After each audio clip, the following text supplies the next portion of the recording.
Hello friends, Assalamualaikum and Namaste. My name is Naveen Kumar and I make videos about the scholarship, freelancing and experience in Italy.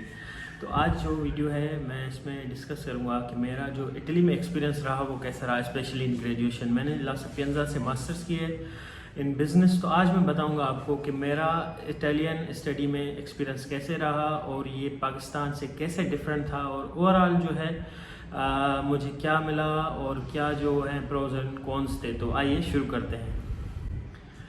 सबसे पहले तो मैं आपको ये बताऊंगा कि जो एजुकेशन सिस्टम है in Pakistan and Italy, it's little bit different in many terms. For example जैसे एग्ज़ाम्स को हम ले लें, जहाँ पे भी मैंने बैचलर्स की थी जेबस से, तो एग्ज़ाम्स का इधर ये होता है कि सेमेस्टर वाइज होते हैं।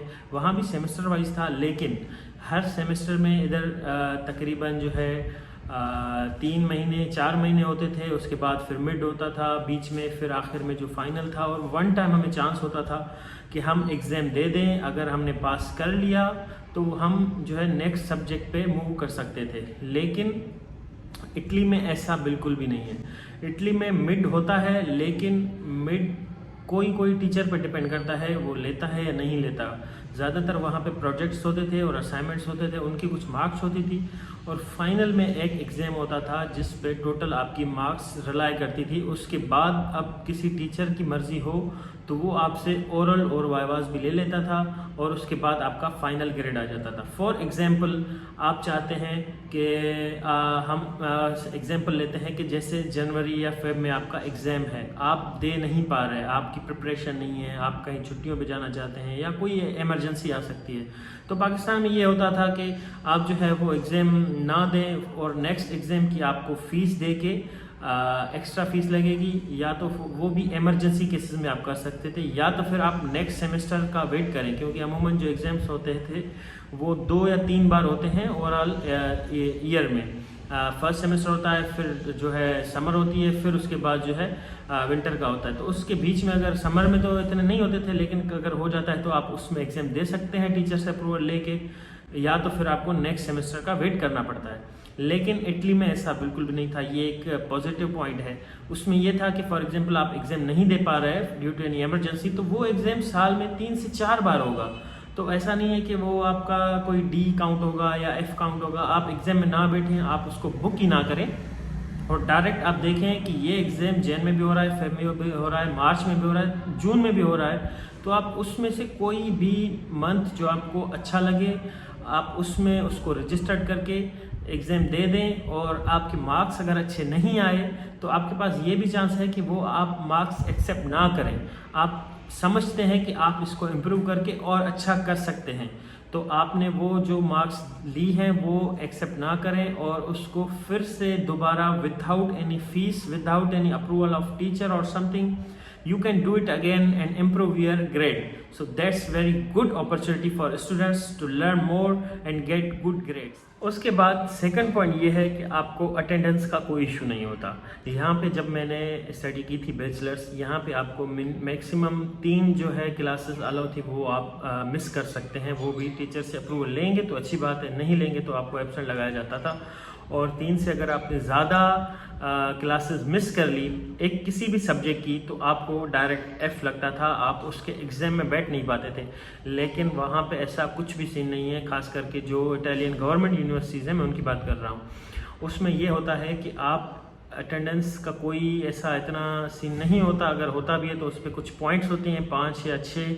अगर आप अटेंडेंस नहीं भी लेते, सिर्फ एग्ज़ाम में बैठते हैं, तो कोई मसला नहीं होता, unless you are studying at yourself और आप एग्ज़ाम पास कर लेते हैं। तो ये बस जो है मेन इशू है। और उसके बाद ओरल होता था जिसको वाइवास बोलते हैं, वो भी आप क्लियर कर लेते हैं, तो अटेंडेंस का कोई इतना इशू नहीं होता था। For example someone is working in company और हैविंग जॉब और बिजनेस, तो उनके लिए भी ये आसानी थी, वो आके क्लासेस अटेंड करें ना करें, लेकिन आखिर में वो टीचर को बता देते थे कि मैंने सब्जेक्ट रजिस्टर किया है लेकिन मैं क्लासेस अटेंड नहीं कर पाऊँगा, आप हमें मटेरियल दे दें या कोई बुक दे दें, हम वो रेफ़र करेंगे और उसके बाद हम जो है एग्ज़ाम में बैठ के एग्ज़ाम दे देंगे।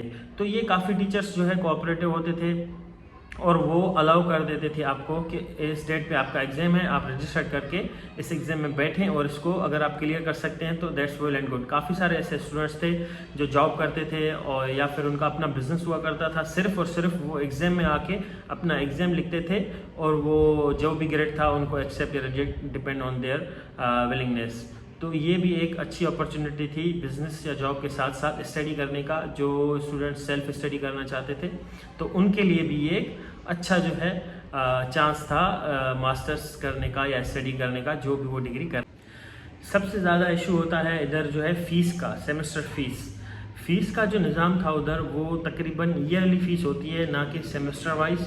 उसमें आपको हर ईयर सितंबर में आपकी जैसे रजिस्ट्रेशन होती है या ईयर एंड होता है, जून जुलाई के बाद अगस्त में छुट्टियां होती हैं, फिर सितंबर में न्यू ईयर स्टार्ट होता है एंड में, तो वो फिर आपको फ़ीस पे करनी होती है। अब फ़ीस रिडक्शन के भी काफ़ी तरीके थे। सबसे पहले फॉरेन स्टूडेंट को तो स्कॉलरशिप मिल जाती थी। अगर आपको स्कॉलरशिप मिल गई तो वेल एंड गुड, आप सिर्फ और सिर्फ टैक्स पे करेंगे। जो गवर्नमेंट की टैक्स होती थी वो आपको नहीं छोड़ सकते, बाकी जो यूनिवर्सिटी की फ़ी थी वो होती थी ज़ीरो। तो फॉर एग्जांपल अगर आपकी फ़ीस है 1000, उस पर टैक्स लगेगा 20%, 200 मोर, तो 1200 में से आप सिर्फ 180 यूरोस पे करेंगे, वो भी आपको नेक्स्ट ईयर में वापस मिल जाते थे। तो मतलब आपको अगर स्कॉलरशिप मिल गई है उसकी रीजनल, तो आपकी फ़ीस ज़ीरो है। तो ये एक बहुत ही अच्छा जो है चांस है। जो स्टूडेंट्स अफोर्ड नहीं कर सकते या अपनी फ़ीस सेव करना चाहते हैं विथ गुड स्टडीज़, तो उनके लिए एक अच्छा चांस था। उसके अलावा काफ़ी ऐसे स्टूडेंट्स थे जिनको स्कॉलरशिप नहीं मिलती थी ड्यू टू मैनी रीजंस। या तो वो कहीं बाहर से थे, या लोकल स्टूडेंट थे इटालियन, या बाहर से उनके डॉक्यूमेंट नहीं बने थे, या उनको स्कॉलरशिप में चांस नहीं मिला था। तो उसका ये हल था कि आप ईज़े बनवाते हैं। ईज़े एक फाइनेंशियल डॉक्यूमेंट है जिसको इनकम सर्टिफिकेट भी कहा जा सकता है। इटली में उसको ईज़े बोलते हैं। ईज़े में ये होता है कि आप अपनी वेल्थ डिक्लेयर करते हैं, जो कि उधर बन जाता है काफ ऑफिस के नाम से। ऑफिस होती हैं जो गवर्नमेंट की तरफ से फ्री ऑफ कॉस्ट सर्विस है, वो आपका ईज़े बना देते थे और ईज़े आप जाके यूनिवर्सिटी में सबमिट कर देते हैं। और ईज़े की उस टाइम जो वैल्यू थी वो 7000 यूरोस पर ईयर से कम होनी चाहिए आपकी वेल्थ। अभी तो वो मेरे ख्याल से 14000 हो गई है। 14000 यूरोस से कम आपकी ईयरली वेल्थ या इनकम है तो वो आप फीस रिड्यूस करवा सकते हैं। तो 1000 में से या 1200 में से आप सिर्फ 500 यूरोस पे करेंगे पर ईयर। तो ये भी एक अच्छा चांस था। जो लोग स्कॉलरशिप, जो रीजनल स्कॉलरशिप थी वो उनको नहीं मिलती, तो वो फीस अपनी कम करवा सकते थे।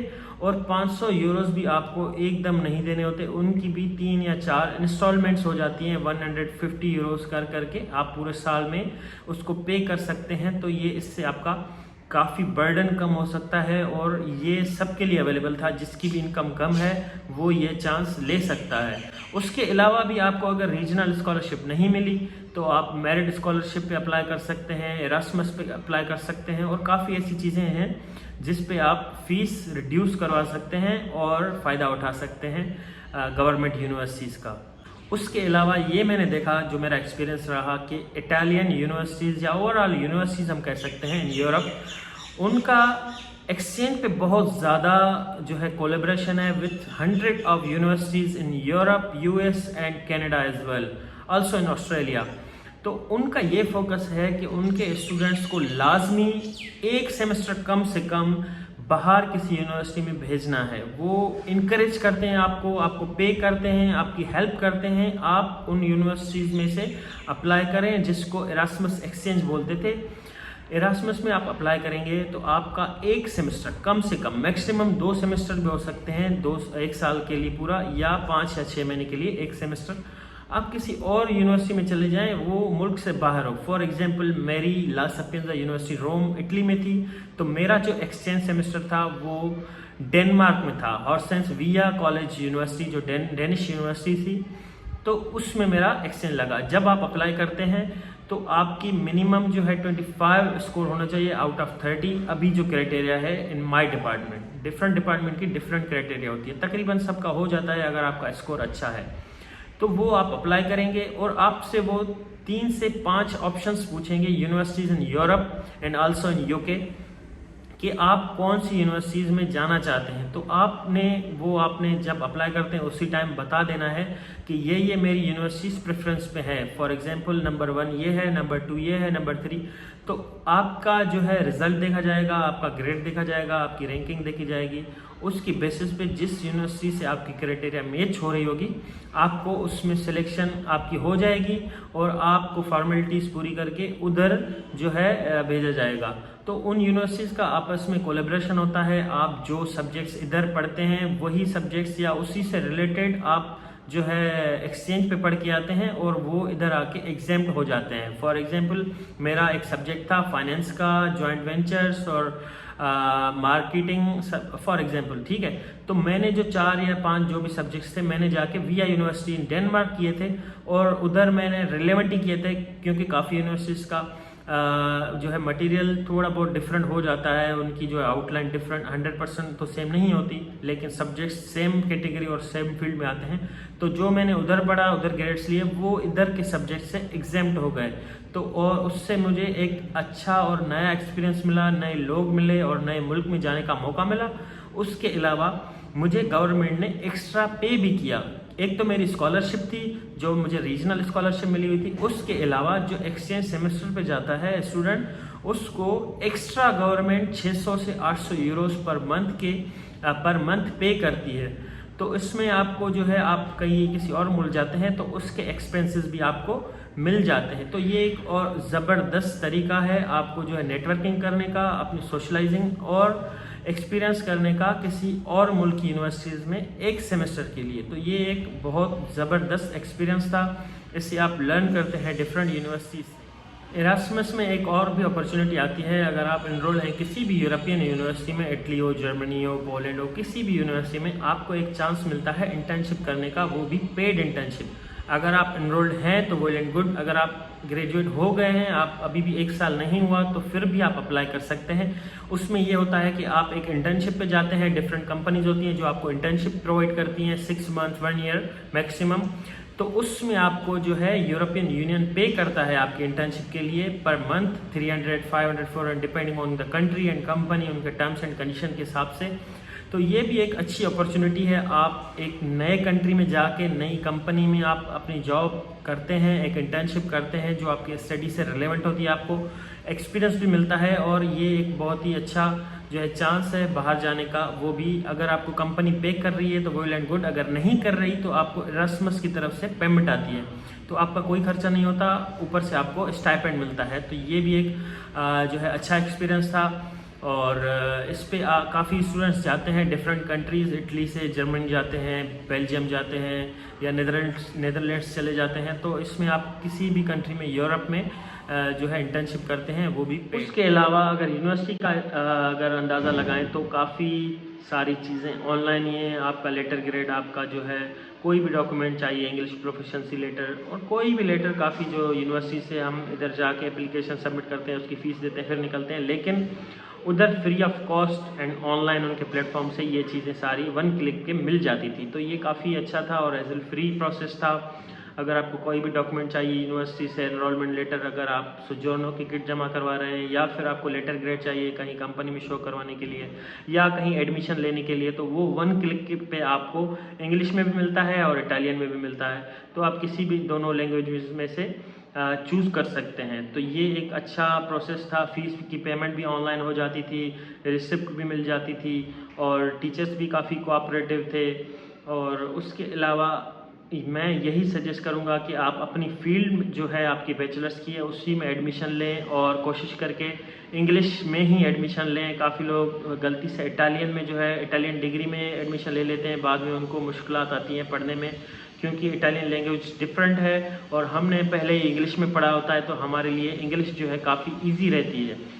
तो जब भी आप अप्लाई करें तो वो देखा करें कि लैंग्वेज वो इंग्लिश में पढ़ाते हैं तो वो अच्छा है और आप डिग्री इजीली क्लियर भी कर सकते हैं। और यूनिवर्सिटीज़ की बात की जाए तो इटली में जो भी यूनिवर्सिटीज़ हैं तकरीबन उनका प्रोसेस सेम होता है और उनमें काफ़ी सारी फैसिलिटीज़ होती हैं स्टूडेंट्स के लिए, जैसे लाइब्रेरीज हो गई, लैब्स हो गई, कैंटीन हो गई और उसके अलावा बहुत सारी जो है फैसिलिटीज़ होती हैं। आप बुक्स उठा के ले जा सकते हैं लाइब्रेरी से फॉर 3 डेज़ 5 डेज़, और उसके अलावा आप लैब में कंप्यूटर यूज़ कर सकते हैं। वाईफाई फ्री ऑफ कॉस्ट होता है, और प्रिंटिंग भी जो है आपको कुछ फ्री मिलती हैं 500 और 200 डिपेंडिंग ऑन योर डिपार्टमेंट। तो आप चीज़ें प्रिंट भी करवा सकते हैं, और तकरीबन जो है चीज़ें ऑनलाइन ही होती हैं। तो ये एक अच्छा जो है बेनिफिशियल और अच्छी अपॉर्चुनिटी है अगर कोई पढ़ना चाहता है इटालियन यूनिवर्सिटीज़ में। तो I would say it's really nice experience. आप अच्छे से पढ़ें, लेकिन ये मैं आपको बता दूं कि जुगाड़ पे कुछ भी काम नहीं चलेगा, क्योंकि आपको पढ़ना पड़ेगा। जैसे मैंने आपको बताया, भले ही आप क्लासेस अटेंड ना करें, लेकिन आपको प्रोजेक्ट्स करने पड़ेंगे, आपको जो है बुक पूरा पढ़ना पड़ेगा, और सिर्फ पढ़ना नहीं, आपको कॉन्सेप्ट्स भी जो हैं क्लियर करने पड़ेंगे। सिर्फ याद करके लिख के पासिंग नहीं होगी, क्योंकि जब आपसे वाइवा ली जाएगी आपसे फिर वो कॉन्सेप्चुअल क्वेश्चन होंगे। ये नहीं पूछेंगे कि what is this what is that, आपको वो डेफिनेशंस नहीं पूछेंगे, लेकिन आपसे कॉन्सेप्ट्स पूछेंगे। अगर आपके कॉन्सेप्ट्स क्लियर हैं, आप समझ जाते हैं बात को, तो आप क्लियर कर पाएंगे। लेकिन बहुत ही अच्छा एक्सपीरियंस मिलेगा आपको। आप इंटरनेशनल स्टूडेंट से मिलेंगे, इंटरनेशनल लोग डिफरेंट कंट्री से आए होते हैं, कोई ईरान से, कोई इंडिया से, कोई किसी कंट्री से। तो आपकी जो है फ्रेंड सर्कल भी बढ़ता है डिफरेंट कंट्रीज़ में, और आप एक न्यू कल्चर देखते हैं, न्यू लैंग्वेज सीखते हैं, न्यू जो है लाइफ स्टाइल होता है आपका। तो काफ़ी सारी चीज़ें होती हैं, और भी सारी अपॉर्चुनिटीज़ आपको मिल जाती हैं, जैसे एरास्मस हो गया, इंटर्नशिप हो गई, और भी जो है डिफरेंट चीज़ें। आप यूनिवर्सिटीज़ में पार्ट टाइम काम भी कर सकते हैं, उनकी भी जो है वैकेंसीज आती हैं, आप अप्लाई कर सकते हैं। उसकी भी आपको पेमेंट थोड़ी मिलती है, लेकिन मिल जाती है 3 या 4 महीने की। 1000 आवर्स आपको काम करना पड़ता है एक सेमेस्टर में। आप लाइब्रेरियन बन सकते हैं, आप लैब में एडमिनिस्ट्रेटर बन सकते हैं, या रिसर्च असिस्टेंट बन सकते हैं। जिस भी फील्ड में आपने अप्लाई करना है आप अप्लाई करें, तो वो भी आप कर सकते हैं। तो काफ़ी अच्छा एक्सपीरियंस आपको मिलता है। तो I would really suggest you should apply and you should go. There is nothing expensive, you will get scholarship, you will get documents, you will get everything, just you have to try। आपने सिर्फ ऐसा नहीं करना कि यार मैं नहीं कर सकता, जो है मेरे बस की बात नहीं, मेरा कैसे होगा, मुझे क्यों देंगे। कुछ भी ऐसा नहीं है यार। मैं भी एक छोटे शहर से गया था, मैं कोई बड़ा वो नहीं था। मैंने भी इधर एक जो है आम सी एक यूनिवर्सिटी में पढ़ा था। मेरा भी कोई गोल्ड मेडलिस्ट नहीं था, ना ही मैंने कोई एक बड़ा कोई कारनामा कर दिया था। लेकिन ये था कि मैं कंसिस्टेंट था, मेरे गोल्स क्लियर थे कि मुझे जाना है और कहाँ जाना है। अगर मेरा फेल भी हो जाता एक बार, तो मैं दोबारा चला जाता। काफ़ी ऐसे स्टूडेंट्स हैं जो इनका एक बार एडमिशन नहीं आती या वीज़ा नहीं लगता, तो वो फिर ट्राई करते रहते हैं 2-3 बार, बाद उनको एक्सपीरियंस हो जाता है और चले जाते हैं। आपने कंसिस्टेंट रहना है, आपने जो है घबराना नहीं है, परेशान नहीं होना। अगर आप वाकई में बाहर जाना चाहते हैं तो आप जा सकते हैं, लेकिन आपके डॉक्यूमेंट्स क्लियर होने चाहिए, और आपका यही मकसद हो कि आपने बाहर जाके पढ़ना है। आप काम भी कर सकते हैं, आप वर्क भी कर सकते हैं, लेकिन पहला आपका जो पर्पज़ हो, आपका पढ़ने का पर्पज़ हो। आप डिग्री करें, पढ़ें, फिर जो है जॉब या कहीं भी जो भी आपको बिज़नेस करना है, जो भी करना है, उधर उस कंट्री में आप जाएं। आप ट्राई करें। अगर कुछ भी नहीं होता, आपको मसला है, तो आप मुझसे पूछें। काफ़ी सारे स्टूडेंट्स हैं जो बाहर आपके दोस्त हैं, रिलेटिव्स हैं, वो रहते हैं, उनसे पूछें, लेकिन अप्लाई ज़रूर करें। Thank you so much for watching. आप काइंडली इस वीडियो को लाइक करें और शेयर करें, जैसे दूसरे भी स्टूडेंट्स देख सकें। और अगर आपको कोई क्वेश्चन हो तो please comment on my video. Thank you so much.